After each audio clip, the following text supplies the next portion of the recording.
Please బాగుంది బాగుంది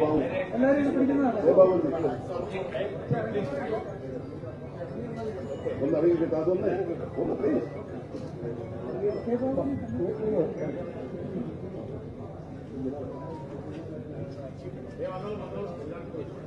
CM Revanth Reddy sir చేతుల మీదుగా కేరళ కాంగ్రెస్ పార్టీ మేనిఫెస్టో విడుదల చేస్తున్నారు అక్కడ లీడర్లు. రేవంత్ రెడ్డి సార్ చెప్పిండంటే తూచా తప్పకుండా కేరళ రాష్ట్రం పబ్లిక్ సీఎం రేవంత్ రెడ్డి సార్ను పిలుచుకొని మరి హామీల పత్రాన్ని విడుదల చేయించిండ్రు.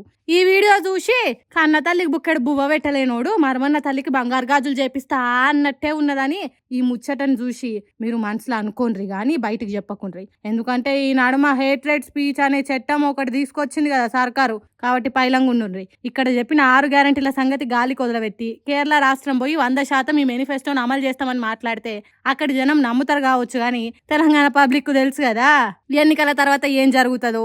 యూడీఎఫ్ కూటమిని గెలిపించి కమ్యూనిస్టులను ఓడించుండ్రి అన్నట్టు చెప్పిండట కేరళ రాష్ట్రంలో రేవంత్ రెడ్డి సారు. దేశం మొత్తంలో కమ్యూనిస్టులతో కలిసి మెలిసి తిరుగుతారు. తెలంగాణ రాష్ట్రంలో సిపిఐ పార్టీకి 2 సీట్లు ఇచ్చి పొత్తు పెట్టుకుంటారు. అంతేగాని కేరళ రాష్ట్రంలో మాత్రం వాళ్ళ మీదనే పోటీకి దిగి అడ్డగోలు హామీలు గుప్పించి ఎన్నికల గెలుద్దామని చూస్తున్నారు. సరే, రాజకీయాలు అన్నప్పుడు శాశ్వత శత్రువులు ఉండరు, శాశ్వత మిత్రులు ఉండరు. కానీ 6 గ్యారెంటీలు మొత్తం అమలు చేయని తెలంగాణ సీఎం కేరళ రాష్ట్రానికి పోయి 100% మా కాంగ్రెస్ పార్టీ హామీలు అమలు చేస్తుందని చెప్పుడే గమ్మత్తున్నదని నవ్వుకుంటారట తెలంగాణ ఊర్ల పొంటి.